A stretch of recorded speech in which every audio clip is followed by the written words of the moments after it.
2월에 이제 새로 고침 이렇게 기도회를 이렇게 하게 되었습니다.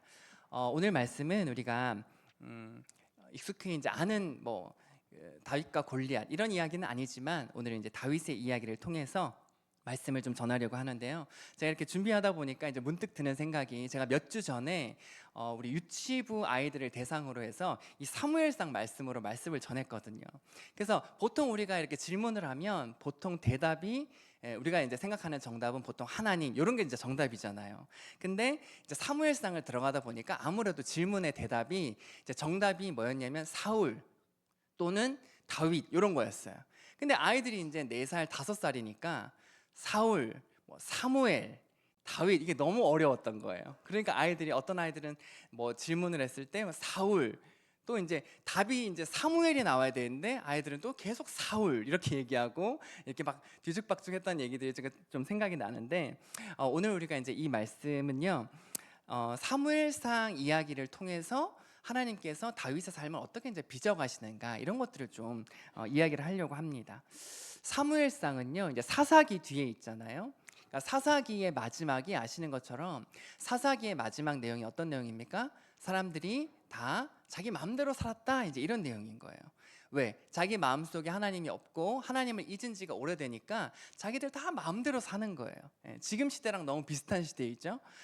사무엘상은 이제 이 사사의 시대를 마무리하고 이제 왕의 시대로 시작되는 그런 이제 시점에 있는 성경이 바로 이제 사무엘상입니다. 마지막 사사가 누굽니까? 사무엘이죠. 마지막 사사이면서 이 사사의 시대를 접고 왕의 시대를 여는 사람이 바로 이제 사무엘이에요. 그런데 이 사무엘의 시대를 시작했던 사람이, 이 사무엘이 나올 수 있도록 간절히 기도했던 사람이 누구입니까? 한나예요. 그러니까 우리가 사무엘 이 말씀 상하를 이렇게 볼 때는 이게 어떻게 보신다면은 또 기도의 성경이라고도 볼 수가 있는 거죠. 한나의 기도를 통해서 이 사무엘이 등장하고 그 사무엘을 통해서 또 하나님께서 역사를 만들어 가시는 거죠. 이스라엘의 첫째 왕 사울의 모습과 이 다윗의 모습이 쫙 대조되면서 이야기가 흘러가게 됩니다. 우리가 잘 아는 사건이죠. 다윗과 골리앗 사건 이후에 사람들이 다 뭐라고 말했습니까? 사울은 뭐라고 말했어요? 천천, 다윗은 만만. 그러니까 이제 사람들 눈에도 다윗이 너무 크게 보이는 거예요. 그때부터 누구의 질투가 이제 시작됩니까? 라고 제가 이렇게 물으면 아이들이 전부 다 뭐라고 대답하냐면 사무엘 막 이렇게 얘기한단 말이에요. 그게 이제 좀 생각이 났어요. 근데 그때부터 이제 사울은요, 노골적으로 다윗을 미워했고, 사무엘상 19장부터는요 아주 모든 신하들에게 나는 이제 다윗을 죽인다 이렇게 얘기를 하는 거예요. 그때 다윗이 사울의 사위였단 말이에요. 그런데도 죽이는 거예요. 나이는 대략 20대 초반쯤 되었을 거다, 이렇게 이제 우리가 생각될 수가 있습니다. 다윗은 계속 쫓기고 있고요, 일상은 불안합니다. 오늘 다윗이 쫓기는 시간 속에, 오늘도 쫓기는 이 내용입니다. 이 속에서 다윗이 어떻게 하나님을 찾고 예배하고 기도하는지를 통해서 하나님이 그 다윗의 삶을 어떻게 바꿔가는지를 좀 살펴보도록 하겠습니다. 오늘 본문의 앞에 오늘 23장을 우리가 읽었는데요, 22장에서 청청병력 같은 얘기를 다윗이 들어요. 어떤 얘기를 듣냐? 다윗이 모든 군대가 자기를 다 추격하니까 더 이상 갈 데가 없었단 말이에요. 찾다가 21장에는 어디를 가냐? 자기의 적국이었던, 제가 지금 오늘 본문의 앞 이야기를 좀 해드리는 거예요. 오늘 우리 본문을 위해서 21장에는 찾다 도망가다가 갈 데가 없으니까 적국인 블레셋에 가요. 가드라는 곳에 가서 가드 왕한테 자기가 좀 망명을 하려고 했는데, 거기에 가드의 신하들이 다윗을 다 알거든요. 어떻게 다윗을 우리가 망명받을 수 있냐 막 하니까, 그때부터 다윗이 어떻게 합니까? 침을 질질 흘리면서 미친 척을 하는 거예요. 그래서 이제 거기를 빠져나와요. 갈 데가 없고 배도 고프니까 생각하다가, 그래, 예전에도 제사장 집에 가면 먹을 게 있잖아요. 항상 하나님의 집에는 먹을 것이 있잖아요. 하나님을 위한 그 진설병이 있단 말이에요. 그래, 아히멜렉에게 가서, 제사장에게 가서 내가 먹을 걸 좀 구하자 해서 가서 겨우 그냥 있는 거라고 하나님께 드리려고 했던 그 진설병, 떡, 칼, 무기도 없으니까 무기를 좀 달라 그러니까 옛날에 몇 년 전에 네가 싸워서 죽였던 그 골리앗의 큰 칼, 그걸 주는 거예요. 그거 받아서 온 것뿐이거든요. 사울이 이 얘기를 듣고 어떡합니까? 그 노브에 있었던 제사장 80여 명을 다 죽여버리는 거예요. 제사장과 그의 가족들 전부 다를. 그때 제사장의 아들이었던 아비아달 한 명만 하나님의 그 에봇을 가지고서 다윗에게 도망쳐 왔단 말이에요. 이게 22장에 막 청천벽력 같은 소식이 있었다는 거죠. 그렇게 막 도망치고 있는데 어디로 도망쳤냐? 우리 지도 한번 보여주실까요? 이런 곳으로 계속 도망치고 있는 거예요. 지금 보이실지 모르겠지만 1번부터 지금 번호 지금 써 있는 곳이 전부 다 다윗이 도망간 곳이에요. 근데 오늘 이야기는 어딨냐? 제가 빨간 색깔로 동그라미 해놨잖아요. 여기에서 다 벌어지는 일입니다. 그래서 거기 보시면 가드가 있었죠. 그 가드는 이제 팔레스타인이에요. 그쪽. 그 다음에 오늘 우리 본문에 나오는 그릴라, 그릴라가 여기 나오는 거예요. 그 옆에 보시면은 지금 이 다윗은 어디에 있냐? 이 헤렛 숲에 어딘가 숨어 있단 말이에요. 다 여기 근처에서 일어난 일이에요. 그리고 자기 고향 베들레헴 저기 옆에 있고 아둘람 굴에서 막 숨어 있었던 다 여기 주변인 거예요 오늘. 그리고 위쪽에 이제 사울이 이제 있고 사울이 계속 자기를 추격해 오는 거예요. 자기는 지금 어디 있냐? 가드에서 도망해서 좀 나와서 저기 어디 변방 어디에 이렇게 있는 거예요. 유다 땅과 이스라엘 땅과 그 다음에 블레셋 땅 사이 어딘가 이렇게 있는 거예요. 그렇게 있는데 어떤 이야기가 들리냐? 오늘 우리 본문에 한번 보실까요? 21장 1절입니다. 21장 1절 우리 같이 한번 읽겠습니다. 시작. 사람들이 다윗에게 전하여 이르되 보소서 블레셋 사람이 그일라를 쳐서 그 타작 마당을 탈취하더이다 하니. 이게 지금 무슨 소식입니까? 그러니까 자기 고향, 그러니까 자기 나라죠. 이스라엘 땅에 지금 블레셋이 쳐들어왔다는 거예요. 그리고 우리가 있는 땅에 아주 가까운 저 그일라라는 곳에 지금 블레셋이 막 쳐들어왔는데 어떻게 할까요? 이런 얘기를 하는 거예요. 지금 다윗이 어떤 상황입니까? 편안한 상황이 아니잖아요. 자기는 지금 쫓기는 상황이란 말이에요. 물론 자기가 한때는 조금 한 몇 달 전만 해도 사실은 군대 장관이었단 말이에요. 모든 군대의 장으로 자기를 딱 세워줬는데 사울이 그것도 다 강등 지금은 이제 도망자 신세가 된 거예요. 그럼에도 불구하고 블레셋이 쳐들어오면 어떻게 하는 게 맞을까요? 맞서 싸우는 게 맞을까요? 도망가는 게 맞을까요? 당연히 지금 블레셋이 쳐들어왔는데 지금 아직은 사울이 멀리 있단 말이에요. 거기 있는 사람들 다 죽게 생겼는데 거기 한 마을을 도와주는 게 어떻게 보면 좀 당연하지 않겠습니까? 그리고 자기 밑에도 뭐 좀 오합지졸이긴 하지만 한 600명 정도 사람이 있단 말이에요. 도와줄 수 있단 말이에요. 다윗은 어떻게 할까요? 다윗은요, 이 적군 블레셋이 쳐들어왔다는 소식을 듣고 당장 출동을 하지 않아요. 왜 그렇게 했을까요? 다윗이 어떻게 합니까? 우리 2절 말씀 같이 읽겠습니다. 이에 다윗이 여호와께 묻자와 이르되 내가 가서 이 블레셋 사람들을 치리이까? 여호와께서 다윗에게 이르시되 가서 블레셋 사람들을 치고 그일라를 구원하라 하시니. 다윗이 뭘 했습니까? 바로 쳐들어가지 않고 뭘 먼저 한 거예요? 기도를 한 거예요. 하나님께 물은 거예요. 지금 자기 나라 땅에 적군이 쳐들어왔잖아요. 쫓기는 신세지만 군대 장관인 사람인데 바로 맞서 싸워도 괜찮단 말이에요. 그런데도 불구하고 어떻게 합니까? 기도하는 거예요. 너무 당연한, 내가 지금 가서 맞서 싸우는 게 너무 당연함에도 불구하고 가장 먼저 뭘 합니까? 기도를 했다는 거예요. 하나님 앞에 기도할 때 우리가 오늘 어떤 것들이 바뀌는가를 보는데 그 첫 번째가 무엇이냐면요, 기도할 때 상황이 바뀌는 것은 아니지만 뭐가 바뀝니까? 우리의 정체성이 바뀌게 됩니다. 어떤 정체성이 바뀔까요? 한번 들어보십시오. 다윗이 지금 쫓기고 있는 상황이 바뀌었습니까? 안 바뀌었습니까? 안 바뀝니다.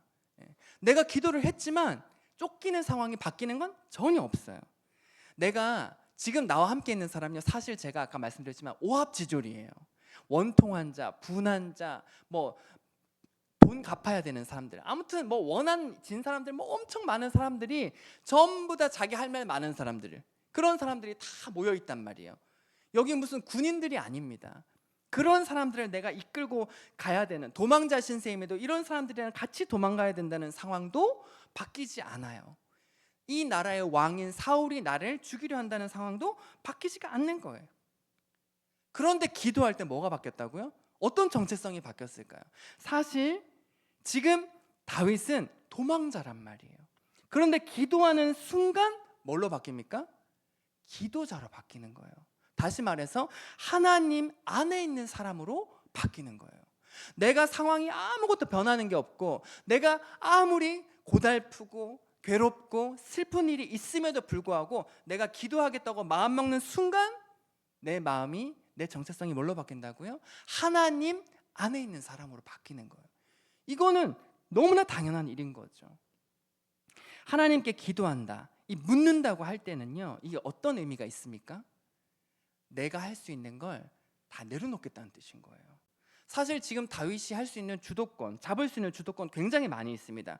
지금 비록 내가 도망자 신세지만 선택할 수 있는 게 많이 있어요. 일단 내 밑에 있는 사람들, 비록 오합지졸이지만 그래도 600명이란 말이에요, 장정만. 그러니까 이 사람들을 가지고서 내가 군사 행동을 할 수 있는 주도권 얼마든지 선택할 수 있어요. 이거 어떻게 하는 거예요? 기도하는 순간 이거 어떻게 하는 거예요? 내려놓는 거예요. 그런 의미가 있는 거예요. 그 일날을 구해야, 내가 당연히 군대 장관이었던 사람으로서 그 일날을 구해야 된다는 명분도 있어요.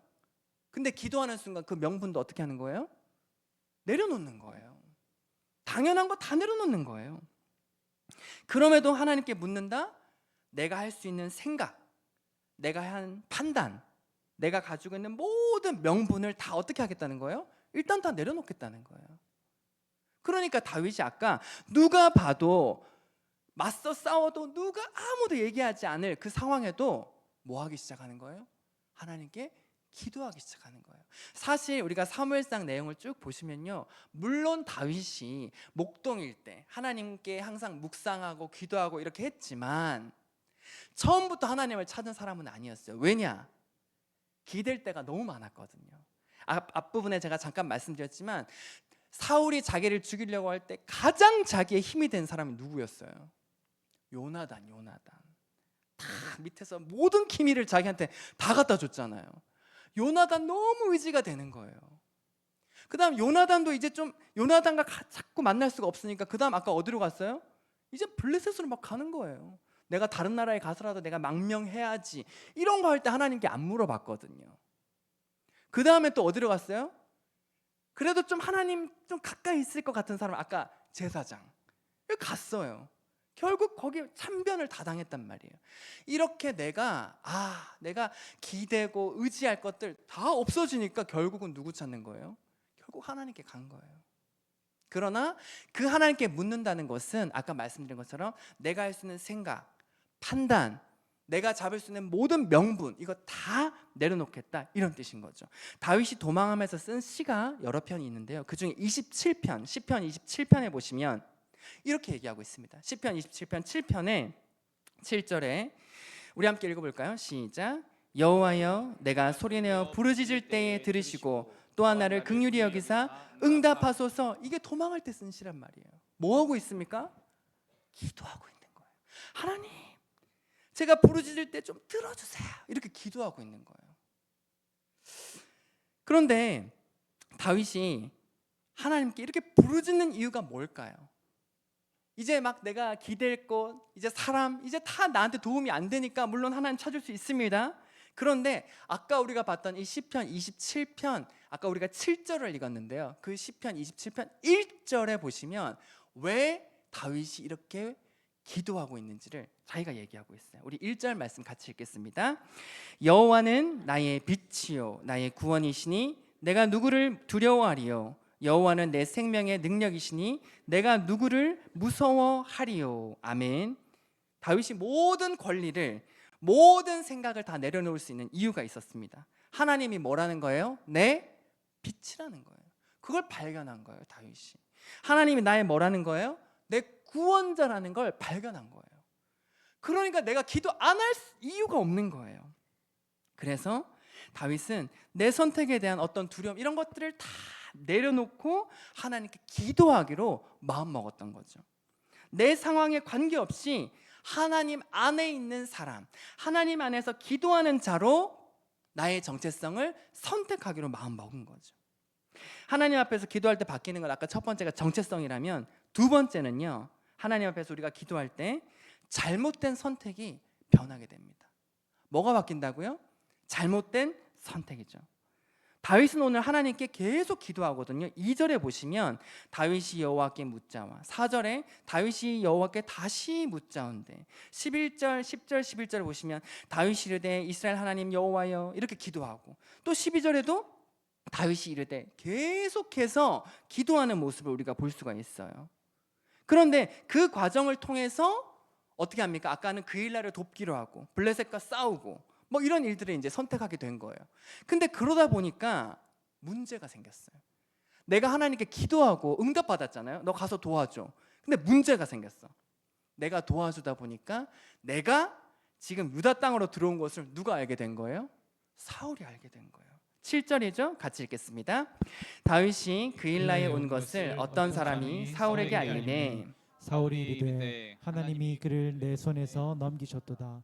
그가 문과 문빗장이 있는 성읍에 들어갔으니 갇혔도다. 사울은 이제 다윗이 성 안에 딱 들어갔으니까 우리가 요 성만 딱 포위하면 다윗을 잡을 거다 이렇게 생각하는 거예요. 그러니까 다윗이 얼마나 황당하겠어요. 내가 하나님 음성 듣고 하나님 약속을 내가 하나님의 그 응답을 받고 난 도와준 것뿐인데 내가 그냥 여기 갇혀버린 거예요. 이걸 보면요 참 묘한 것이 우리 7절만 봐도 다윗이 지금 여기 있다는 것을 또 누가 알려요? 이름도 모르는 누가 또 사울한테 다 알려주는 거예요. 또 보시면요 사울이 왔다는 걸 또 누가 다윗한테 알려줘요. 그냥 다윗을 죽이고 싶어하는 사람도 많고 살리고 싶어하는 사람도 많고. 그러니까 여러분, 성도 여러분, 날 미워하는 사람이 있다는 거 이거 이상한 일이 아닙니다. 죽이고 싶지 않으면 정말 다행인 거죠. 다윗을 한번 보세요. 별별 사람 다 있는 거예요. 다윗을 향해 다가오는 이 사울의 소식을 다윗도 듣습니다. 근데 이 일을 놓고요 다윗이 기도자가 됐잖아요. 하나님께 또 물어요. 두 가지를 묻는데 첫 번째는 하나님 사울이 저를 잡으러 옵니까? 이걸 물어봐요. 두 번째는요 하나님 그일라 사람들이 솔직히 말해서 저한테 좀 도움을 많이 받았잖아요. 지금 목숨을 구했잖아요. 저 때문에. 그일라 사람들이 저를 배신할까요? 안 할까요? 요거 두 가지를 물어봐요. 사울이 옵니까? 그일라 사람들이 자기를 배신합니까? 요 두 가지를 물어요. 요 두 가지 질문에 대해서 하나님께서 다 응답을 해주시는데 다 대답이 뭐예요?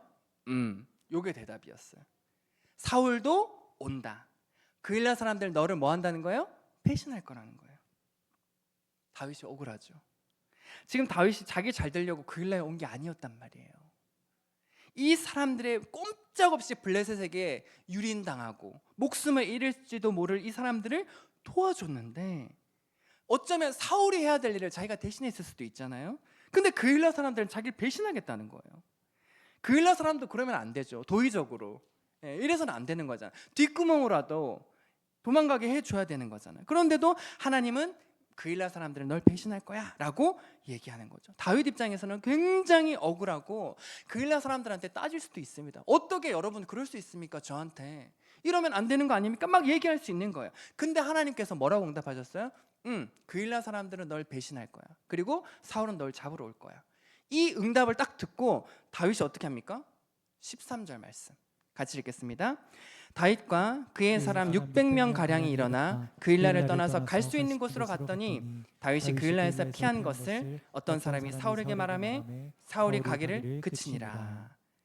이쯤 되면 이 어떤 사람이 누군지가 너무 궁금하지 않습니까? 도대체 누굴까?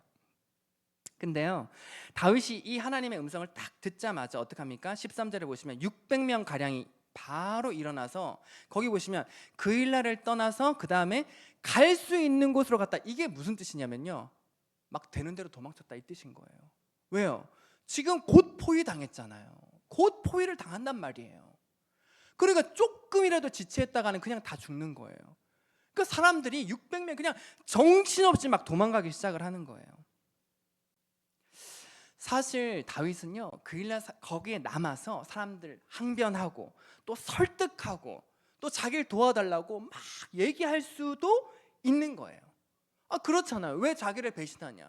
내가 왕이 될 수도 있는데 너네 그러고도 무사할 줄 아냐? 이런 얘기를 할 수 있는 거예요. 그런데 하나님께서 사울이 너 잡으러 오고 있고 사람들은 널 배신할 거야 이 얘기 그냥 듣고 더 이상 자기의 어떤 고집과 선택을 고집하지 않아요. 딱 그 자리에서 멈추는 거예요. 그일라에 남아서 끝까지 싸우거나 뭐 사람들을 설득하거나 이러려고 하지 않는 거예요. 어쩌면 다윗의 선택에는 그 노베 제사장들이 좀 생각나실 수도 있어요. 자기가 그냥 가서 혼자 가서, 예? 물론 자기를 좀 다른 사람이 몇 명 있긴 했지만 가서 그냥 빵 몇 조각 칼 하나 받아온 것 뿐인데 그 사람들 다 전멸했단 말이에요. 그러니까 내가 이 사람들을 뭐 설득하고 내가 여기서 이렇게 한들 떠나면 여기 어떻게 될 수 있는 거예요? 다 죽을지도 모르는 거예요. 그러니까 여러 가지 생각 끝에, 그리고 하나님께서 그냥 얘기하셨잖아요. 기도 결과 너 잡으러 와. 너 다 배신할 거야. 그 얘기 그냥 딱 듣고 선택하는 거죠. 그 일날을 떠나서 갈 수 있는 곳으로. 얼마나 처량합니까? 내가 겨우 도와줘서 내가 당하는 꼴이 도망자, 또 도망가기 바쁜 거예요. 사랑하는 성도 여러분, 다윗의 모습을 한번 보세요. 도망자였지만 기도함으로 하나님 안에 거하는 사람이 됐어요. 얼마든지 내가 옳다고 생각할 수 있는 선택도 할 수 있지만 기도함으로써 그래, 내가 이 선택하지 말고 내 선택이 잘못됐구나, 이거는 내가 여기 있어서는 안 되겠구나, 떠나야겠구나, 이렇게 바꾼단 말이에요. 근데 이 상황을 한번 보시라는 거예요. 기도했어요. 응답도 받았어요. 응답이 다 어떤 응답입니까? 사울이 잡으러 옵니까? 응답은 뭐예요? 널 죽이러 올 거야. 이게 응답이에요. 사람들이 잘 배신하진 않겠죠? 널 배신할 거야. 이게 응답이란 말이에요. 하나님의 은혜 안에 거하고 있단 말이에요. 우리가 하나님 은혜 안에 있고 기도를 통해서 하나님 안에 내가 사는 삶을 살더라도요, 하나님의 응답이 나에게 달콤하고 좋은 것만 올 거라는 생각을 하면 절대로 안 됩니다. 하나님의 응답은요, 내가 예상한 응답과 전혀 다른 방향으로 올 수 있다는 걸 분명히 아셔야 되는 거예요. 오늘 다윗을 보란 말씀이에요. 게다가 내가 겪고 있는 이 어려움이요, 없어지기는커녕 더 심해질 수도 있다는 걸 보셔야 되는 거예요. 전 질문 드리고 싶어요. 자, 그럼에도 불구하고 기도의 사람으로 살고 싶으십니까? 한번 생각해 보세요. 마음속으로. 내가 기도하는데도 응답이 내 생각과 전혀 다른 게 와. 상황은 더 악화돼. 그런데도 기도의 사람으로 남겠다고 결단할 수 있겠는지 마음속으로 생각해 보시라는 거죠. 그럼에도 불구하고 난 하나님 안에 거할 수 있을까? 그럼에도 불구하고 내가 보기에는 이게 맞아, 이게 바른 선택이야 라고 선택한 게 아니라 다른 선택을 하실 수 있으시겠습니까? 저는 다윗이 오늘 모든 순간, 진짜 모든 순간에 기도하고 있잖아요. 그걸 보면서 이런 생각이 드는 거예요. 나는 하나님 앞에서 이렇게 모든 것을 앞두고 기도하고 있나? 이런 생각이 드는 거예요. 왜냐하면 제가 어디로 갈지, 오늘 내가 누구를 만날지, 이 수많은 약속과 만남 속에서 내가 하나님께 도대체 몇 개나 물어봤을까? 이런 생각이 들기 시작하는 거예요. 그냥 너무 당연하게 이건 누가 봐도 이렇게 해야 돼, 아예 상식을 따질 필요도 없이 이건 당연히 1번으로 가야지, 이런 선택까지도 내가 하나님 앞에 물었던가 하는 생각이 드는 거죠.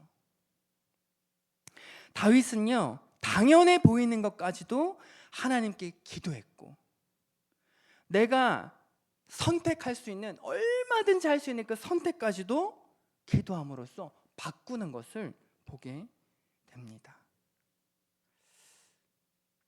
하나님 앞에 기도할 때 바뀌는 것 세 번째는요, 하나님의 도우심을 경험하는 사람이 됩니다. 하나님께 기도할 때요, 하나님의 도우심을 경험하게 되는 거예요.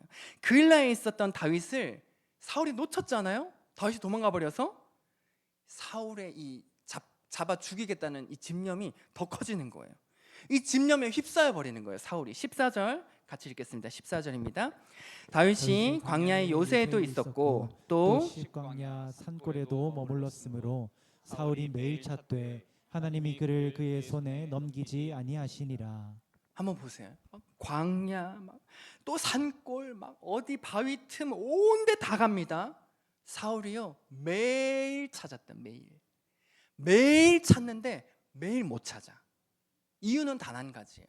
하나님께서 그를 그의 손에 넘기지 않았기 때문이에요. 다윗이 사울에게 잡히는 건 하나님의 뜻이 아니었어요. 그러니까 매일 쫓기는 삶 속에서도 하나님께서 다윗을 향한 계획이 있으셨단 말이에요. 그럼에도 불구하고 다윗은요, 참 이런 마음이 들었을 거예요. 아, 도대체 하나님 계신 거야, 안 계신 거야? 나 정말 죽겠네. 이거 언제까지 해야 돼? 이 얘기라도 해주면 얼마나 좋습니까? 다윗이 이 생활을 얼마나 합니까? 도망자 생활을 얼마나 하는 거예요? 10년 넘게 해요. 10년 넘게. 사울이 심지어 이런 명령 내립니다. 23절 읽어드릴게요. 그가 숨어있는 모든 곳을 정탐하고 실상을 내게 보고하라. 내가 너희와 함께 가리니 그가 이 땅에 있으면 유다 몇천 명 중에서라도 그를 찾아내리라. 나 샅샅이 다 뒤질 거야. 바위 하나까지 다 들어서 있는지 없는지 나 죽여버리고 말 거야. 이렇게 지금 나오는 거예요. 그리고 온갖 스파이를 다 보내는 거예요. 유다 몇천 명, 나 유다 사람 얼마나 많든 상관없이 나 무조건 그를 찾아내서 죽이겠다. 점점 사울의 포위망이 접어드는 거예요. 점점 목이 조여오는 거죠. 더 이상 이제 빠져나갈 수가 없습니다. 지금까지 기도했잖아요. 내 선택을 다 포기했어요. 근데 도대체 하나님 계신 거야, 안 계신 거야? 나 이러다 죽겠어요, 진짜. 이런 이제 상황이 되는 거예요, 다윗이. 하나님 진짜 내 얘기를 듣는 건지 안 듣는 건지 이게 답답해 미칠 지경인 거죠. 해결이 안 되는 거예요. 24절부터 한번 보실까요? 우리 한 절씩 한번. 제가 24절부터 읽겠습니다. 그들이 일어나 사울보다 먼저 시브로 가니라. 그들은 누구냐면 다윗을 죽이려는 온갖 사람들이에요. 그들이 먼저 막 가는 거예요. 다윗과 그의 사람들이 광야 남쪽 마온 광야 아라바에 있더니 사울과 그의 사람들이 찾으러 온 것을 어떤 사람이 다윗에게 아뢰매 이에 다윗이 바위로 내려가 마온 황무지에 있더니 사울이 듣고 마온 황무지로 다윗을 따라가서는 사울이 산 이쪽으로 가며 다윗과 그의 사람들은 산 저쪽으로 가며 다윗이 사울을 두려워하여 급히 피하려 하였으니 이는 사울과 그의 사람들이 다윗과 그의 사람들을 에워싸고 잡으려 함이었더라. 더 심해지는 거예요. 막 이쪽으로 가면 저쪽으로 막 저쪽으로 가면 저쪽으로 계속 쫓아오는 거예요. 근데 속도가 너무 빠른 거예요. 예전에는 뭐 한나절 반나절 이런 기회가 있었는데 이젠 잡히기 직전인 거예요. 정말 이 칼끝이 내 목까지 오게 되었다는 거죠. 근데 이게 무슨 일입니까? 27절 보십시오. 전령이 사울에게 와서 이르되 급히 오소서 블레셋 사람들이 땅을 침노하나이다. 이에 사울이 다윗 뒤쫓기를 그치고 돌아와 블레셋 사람들을 치러 갔으므로 그곳을 셀라 하마느 곳이라 칭하니라. 다윗이 거기서 올라가서 엔게디 요새에 머무니라. 이게 무슨 일이냐는 거예요. 지금 다윗이요, 진짜 이제 죽겠다. 이젠 다 끝났나 봐. 죽기 직전의 상황에서 갑자기 전령이 사울한테 온 거예요. 와서 한다는 얘기가 블레셋이 쳐들어와서 지금 쑥대밭을 만들기 직전이니까 빨리 오라는 거예요. 사울 보고. 아니 왜 하필 전령이 또 왜 지금 도착하냐 이거예요. 하필 블레셋이 왜 지금 쳐들어오냐 이 말인 거예요. 여기가 어디라고요? 아까 셀라 하마느 곳. 이게 무슨 뜻입니까? 이게 제가 다음 아마 써드린 것 같은데 한번 그렇죠. 뭐라고 되어 있습니까? 도피의 바위, 피난처란 뜻인 거예요. 피난처. 하나님, 저 정말 죽겠어요 하는데 거기가 뭐였던 거예요? 피난처였던 거예요. 하나님 나를 도와주셨구나. 죽음의 상황이었단 말이에요. 죽음이 딱 눈앞에 있었단 말이에요. 근데 이 상황에 블레셋이 쳐들어오고 이 상황에 전령이 또 하루 이틀 늦을 수도 있잖아요. 하필 또 그때 전령이 사울에게 도착을 하는 거예요. 셀라 하마느 곳. 내가 죽을 줄 알았는데 그곳이 내 피난처였다는 걸 고백하는 거죠. 하나님께서 나를 피하게 도와주시는 때, 하나님께서 내가 살 수 있게 도와주시는 때를 오늘 경험한 거예요. 다윗이 시편 31편에 이것 역시도 도망하면서 쓴 시거든요. 31편 22절에 이 비슷한 상황을 기록했어요. 우리 같이 읽겠습니다. 내가 놀라서 말하기를 주의 목전에서 끊어졌다 하였사오나 내가 주께 부르짖을 때에 주께서 나의 간구하는 소리를 들으셨나이다. 너희 모든 성도들아 여호와를 사랑하라. 여호와께서 진실한 자를 보호하시고 교만하게 행하는 자에게 엄중히 갚으시느니라. 주의 목전에서 진짜 죽는 줄 알았단 말이에요. 끊어질 줄 알았어요. 내 목숨이 끊어질 줄 알았어요. 그런데 그 부르짖음에 하나님께서 뭐 하셨다는 거예요? 내 간구하는 소리를 들으셨다는 거예요. 이건 완전히 경험에서 나온 시란 말이에요. 이걸 경험한 다윗이요, 이 시편 31편 가장 마지막, 아까 그러니까 하나님 정말 죽을 것 같아요, 정말 제 얘기 듣고 계시는 거예요 하는데 그 나의 간절한 간구를 들으셨구나 하는 그 시편 31편 끝에다가 이걸 경험했던 다윗이 뭐라고 쓴 줄 아십니까? 우리 같이 한번 읽겠습니다. 시작.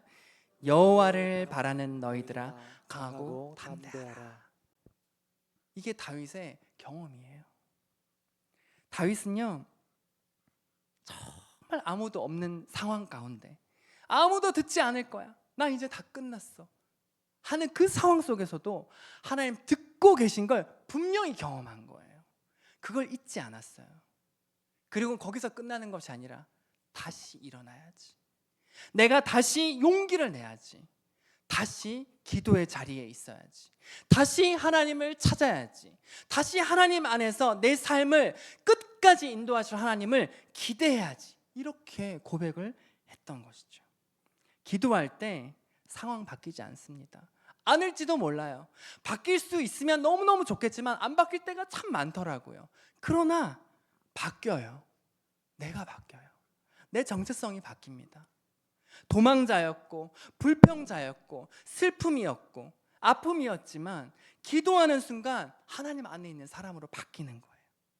기도할 때 나의 잘못된 선택이 바뀔 수 있습니다. 얼마든지 바뀔 수 있는 거예요. 기도할 때 우리는요, 하나님의 도우심을 경험하는 사람으로 모두 바뀌게 됩니다. 바라기는요, 우리가 이 2월에 너무너무 좋지 않습니까? 네, 이 새로 고침, 네, 이 시간을 통하여서 또 골방에서, 또 예배 중에, 또 찬양할 때, 이 모든 시간 속에서 하나님께 기도함을 선택하셔서 정말 나의 정체성이 바뀌고 내 선택이 변화되고 하나님의 도우심을 경험하는 사람으로 살아가시는 한 분 한 분 되시기를 주님의 이름으로 축복합니다. 바로 그런 고백을 담아서 우리 이 찬양을 함께 했으면 좋겠습니다. 하나님께서 부르시는 모든 자리에서, 그게 광야이든 그게 하나님 피할 바위든, 하나님 내가 아무도 바랄 것 없고 기대할 것 없는 그 순간이라 할지라도 하나님 저를 부르시는 곳에서 저는 예배하겠습니다, 저는 기도하겠습니다, 저는 하나님을 찬양하겠다고 우리 함께 하나님 앞에 찬양했으면 좋겠습니다.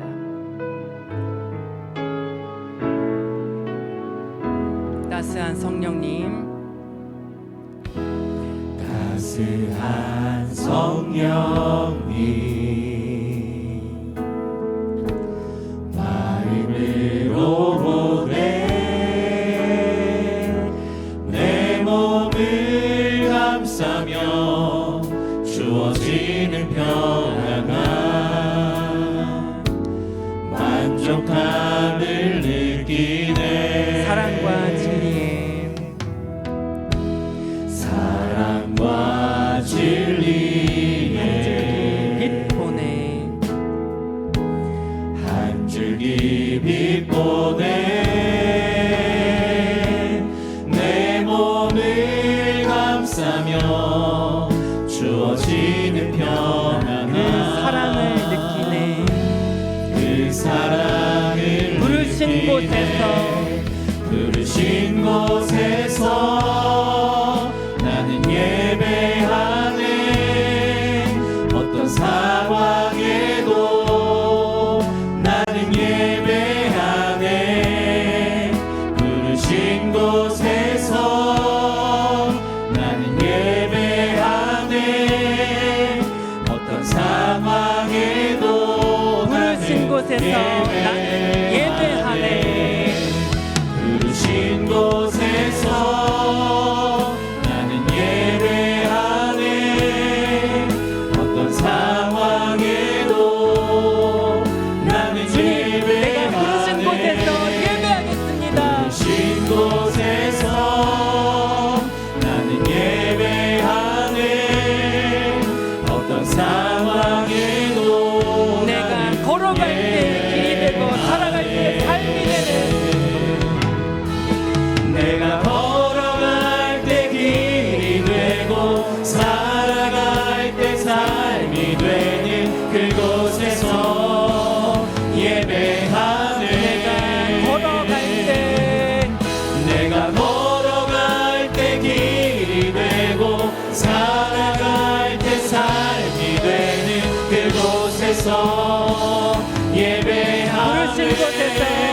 부르신 곳에서 나는 예배하네.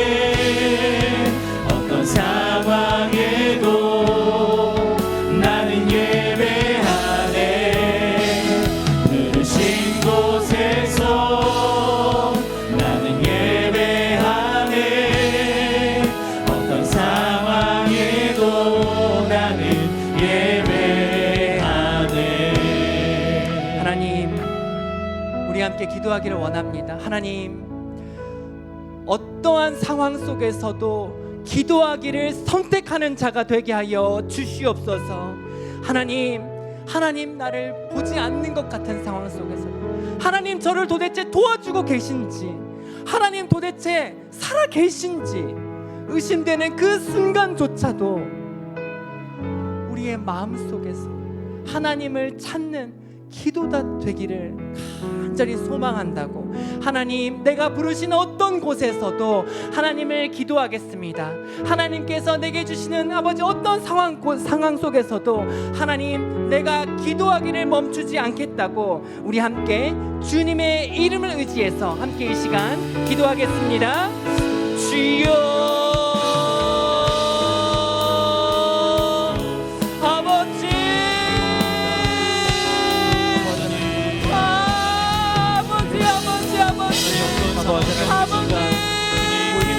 우리가 깨닫지 못하는 상황 속에서 우리와 항상 함께 하시는 아버지 주시고 이장으로 아버지 알지 못하는 상황 속에서도 아버지 내가 아버지 하나님 우리와 함께하여서 하나님의 기도를 주님께서 들어주시옵소서.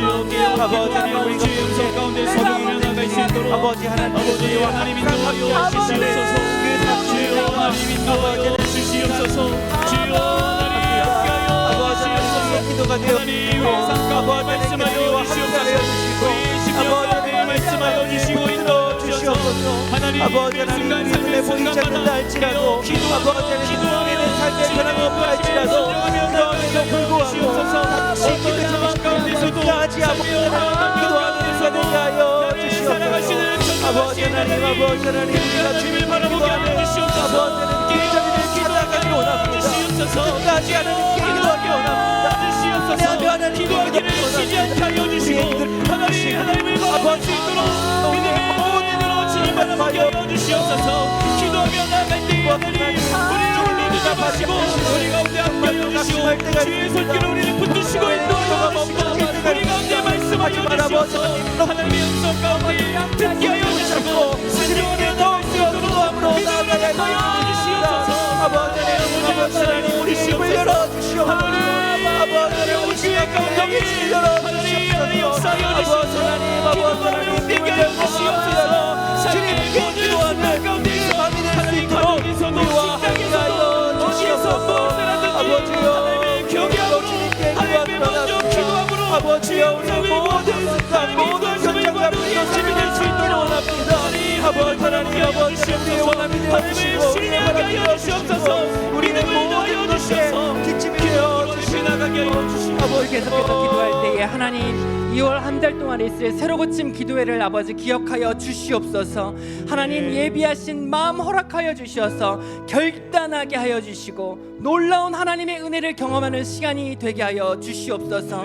하나님 아버지 이 기도회를 통하여서 우리의 상황이 바뀌지 않는다 할지라도 하나님께 기도하기를 멈추지 않겠다고 결단하고 하나님 우리에게 하나님 예비하신 은혜를 부어달라고 우리 이 시간 주님의 이름을 의지해서 함께 기도하시겠습니다.